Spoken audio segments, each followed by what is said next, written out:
With one team leaving, one team joining, several teams trying to bounce back from disappointing seasons, and others just trying to hold on to the cores they have, this was always going to be an incredibly exciting Canadian Premier League offseason. And with the rise of the salary cap, at least reported rise of the salary cap, that is due to the removal of the coaching salary cap being tied to the player salary cap, this was probably going to be the most exciting Canadian Premier League offseason of all time. And to start off, the first 2 months, November and December of the CPL offseason, have not disappointed. Most big moves in the CPL don't usually happen in November and December, but right off the bat, in the first 2 months of this CPL offseason, we've had a couple of huge moves that really start to shift the dynamics of the Canadian Premier League going into the 2023 season. So I'm just going to highlight a couple moves that I think are the biggest and most key moves that happened in the last 2 months in the Canadian Premier League,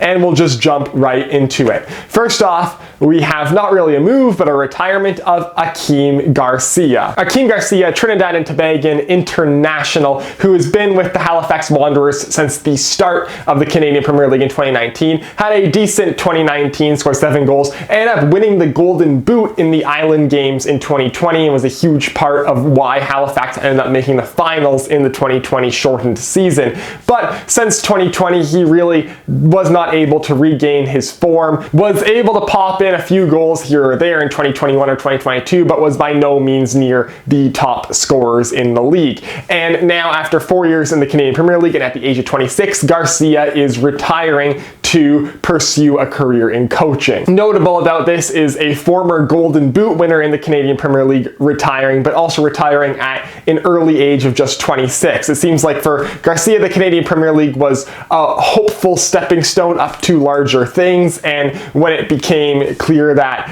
the Canadian Premier League was not going to be a stepping stone upwards, probably the best course forward for him was to continue coaching more full-time, and so that seems to be what he's retiring to do. Best of luck to Akeem Garcia, but a shame to lose a guy who was an elite goal scorer in the first 2 years of the Canadian Premier League at an age where he should be just entering his prime. Next up, we have what is probably the biggest incoming move into the Canadian Premier League this off-season as of yet.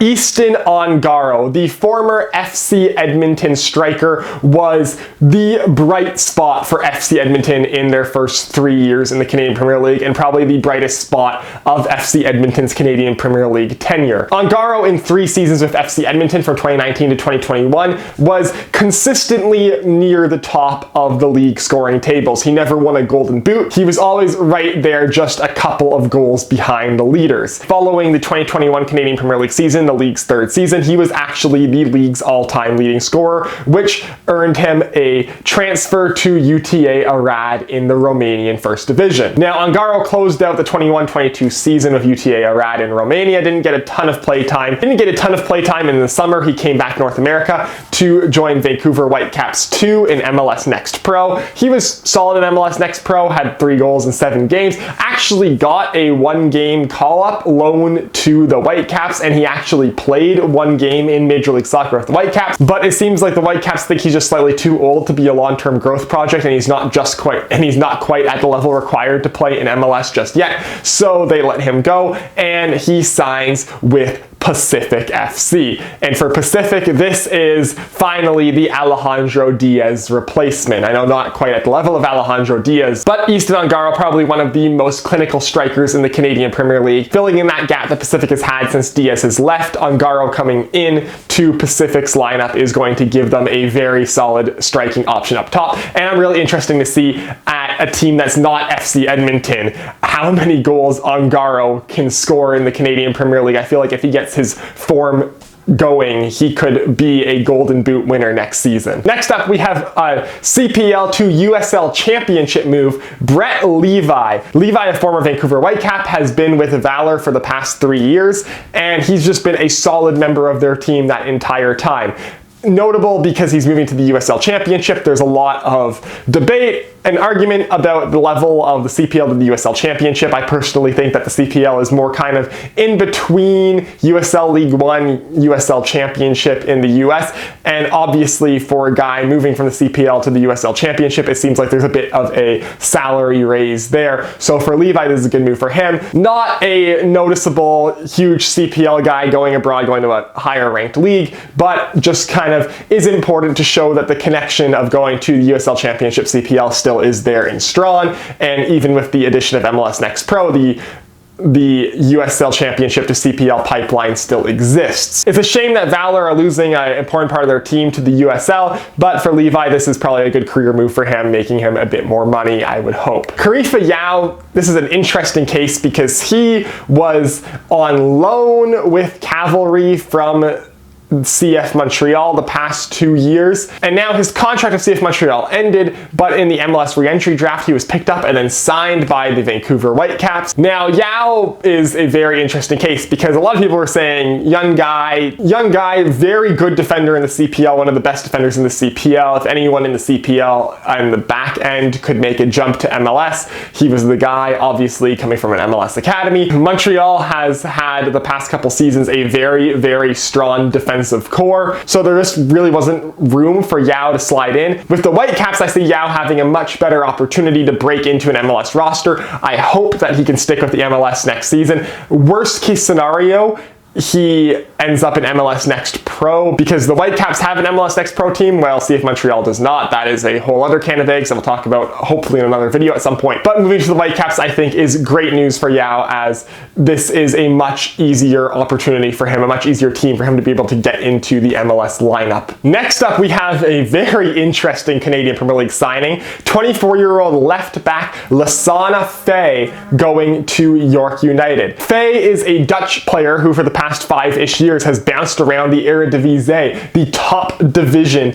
of Dutch football. Faye has played over 50 games in the Eredivisie, split between Vitesse, Sparta Rotterdam, and ADO Den Haag. And following the 2020-2021 Eredivisie season, he actually went to Rook Leave in the Ukrainian Premier League, did not play for them last season, and now he is coming to York United. York, this is a fantastic pickup. This is a guy who has potential to be one of, if not the best left back in the Canadian Premier League. A guy with high-end European League experience. You don't very often see guys with significant experience in a league of the quality of the Eredivisie coming to the Canadian Premier League. And at the age of only 24, this is a guy that really, it's a very interesting signing. Obviously, he's a guy who's fallen a bit out of favor, but the talent obviously is there, and so this could be a huge signing for York. This guy, if he can actually play, if they can actually play for York and play regularly for York, is going to be a massive player for them. He hasn't played football since the end of the 2020-21 season, but if he just gets his form back, big things are going to happen for him. When the season starts in the CPL, it'll have been almost 2 years since he last played professional football, but if he can get his form back under him, if he can figure it out with York, he's going to be massive. Sticking with York, except this time a player outgoing to a European league, Dominic Dwyer, one of the premier defenders in the Canadian Premier League since its inception, has had some huge moments surrounding him. Obviously, the goal against the Vancouver Whitecaps to push Cavalry past the Whitecaps in the 2019 Canadian Championship. 2 great seasons of Cavalry, 2 great seasons of York, as Dwyer goes to Korona Klis in the Polish Ekstraklasa. Yes, the Polish top division. So another guy going to a European top division from the Canadian Premier League, and Dwyer probably deserves it about as much as anyone does. One of the best defenders in the Canadian Premier League. He is hopefully going to be able to get some significant play time there, regular play time there, as this is a big move for him and a very well-deserved one. Also leaving York, possibly the most active team in transfers in the first 2 months of the offseason were York. Isaiah Johnston leaving York to go sign with Huntsville City FC, the Nashville affiliate in MLS Next Pro. Another CPL to MLS Next Pro move. As last offseason in these videos, I talked about how the creation of MLS Next Pro is going to be really interesting to see how that affects younger players in the CPL, as it seems like any guy that's like under 23 who puts in a regular shift in the CPL is now all of a sudden on the radar or able to move to MLS Next Pro. And like for them, it makes a lot of sense to go to MLS Next Pro because that gives you a direct connection to an MLS team. Yes, that league is not going to be as professional, not going to have like as many fans. You're not, from a general fan perspective, going to have as much recognition playing in MLS Next Pro, but you get the connection to an MLS team and the hope of being able to move up to the MLS team should you perform well. It gives a direct path to MLS, which for a lot of these players is really what they're going for the CPL. And so for Isaiah Johnston, it kind of shows that bit of talent drain. Like, he's a guy who I'm sure York would have loved to keep around, very talented young player, and obviously not quite ready for a true step up yet. But going to MLS Next just gives him that sort of head start should he get up to that level. But it's again a very weird situation for the Canadian Premier League to be in. Are we in a position where, should any U23 players show promise, are they immediately going to get plucked off to MLS Next Pro? Or are we going to kind of normalize later on in the future to a point where like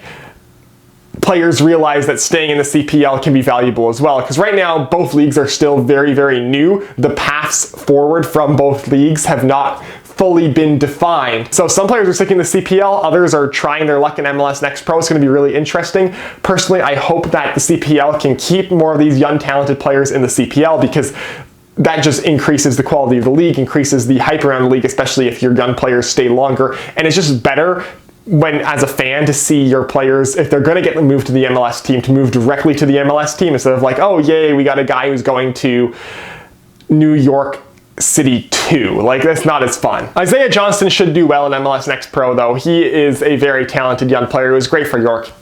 Should have stuck around. Would have been great for York had he stuck around. Now York needs to go find a replacement for him. But it just continues the trend of CPL to MLS Next Pro. And finally, the last transfer I want to talk about is the first ever signing in Vancouver FC history. Callum Irving, the former Pacific FC goaltender, left Pacific to sign with Vancouver FC. So right off the bat, Vancouver FC coming out and signing one of probably the top 4 goaltenders in the Canadian Premier League. This right here was a signing that shows we're not messing around. We're coming and we are going to be picking up quality players from the CPL. And so big signing for Vancouver FC. Solid move for Callum Irving as he gets to go and basically be the first face for Vancouver FC, as he kind of bounced around a couple different teams to start off his CPL career. Now with Vancouver, like, he is the first player. He's the face of the players so far for Vancouver. Vancouver has gone and made a couple other moves. They got Mamadou Kane from York, which reportedly they might have actually paid a fee for. So I don't know if that's true or if that's the first inter-Canadian Premier League transfer with a fee attached. But the first couple signings Vancouver has made, it's very clear they're not messing around. They are going and they're like, we are going to build a team that is competitive right off the bat to start. And they're getting some guys who have Canadian Premier League experience, some good players who have Canadian Premier League experience to start right off. So for Vancouver, I'm excited to see what they're building. Like, yes, we lost Edmonton and gained Vancouver, so the number of teams stayed the same, but I feel like this season the CPL is definitely going to be more competitive, even though the number of teams are the same, because FC Edmonton last season, like, they weren't really trying. It was a loaned-in team. They didn't have any of their own guys. Vancouver is building a real team. So now we're in a situation where all 8 teams in the Canadian Premier League are actually building teams to compete, as opposed to last season where we had 7 teams that are trying to compete and then Edmonton just trying to save money. Last thing I want to talk about, I know I said last transfer, but this isn't really a transfer. Pacific and Marco Bustos have both said that he's not coming back, and Marco Bustos, obviously Pacific's like star player the past couple seasons. So losing him is massive loss to Pacific. Another massive loss to Pacific, as their squad that made the 2021 CPL finals, the squad that won the 2021 CPL championship, is basically gutted at this point. So Bustos leaving is kind of like the final piece of the key guys from that leaving for Pacific. He There was rumors that he was going to join a club in the Swedish top flight. However, that hasn't yet come to fruition. So I'm interested to see what exactly happens with Marco Bustos going forward. There was also rumors he was training with Toronto FC, although Toronto FC didn't sign him. So he definitely is a guy who has the talent to go to bigger leagues in the Canadian Premier League. What's interesting is that actually going to happen for him, especially right now that we're in the transfer window in Europe?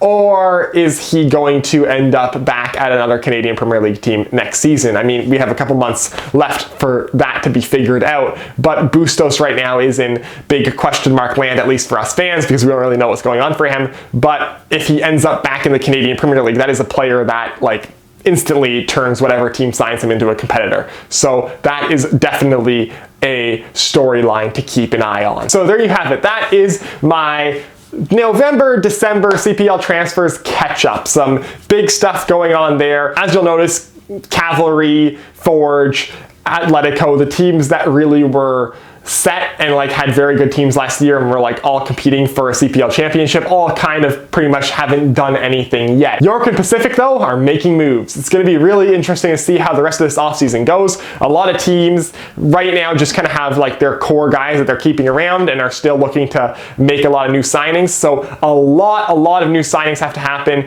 Vancouver FC still has like most of their roster to fill out. They only really have like 3 players now. So a lot of new signings going to come in the coming few months. Should be really exciting, and when the CPL season starts back up, I think it's going to be all up in the air as to who wins. So that is for this video. As always, if you'd like to hit like, if you want to see more of my stuff, hit subscribe, follow me on Twitter, link is down below in the description, and I will see you next time.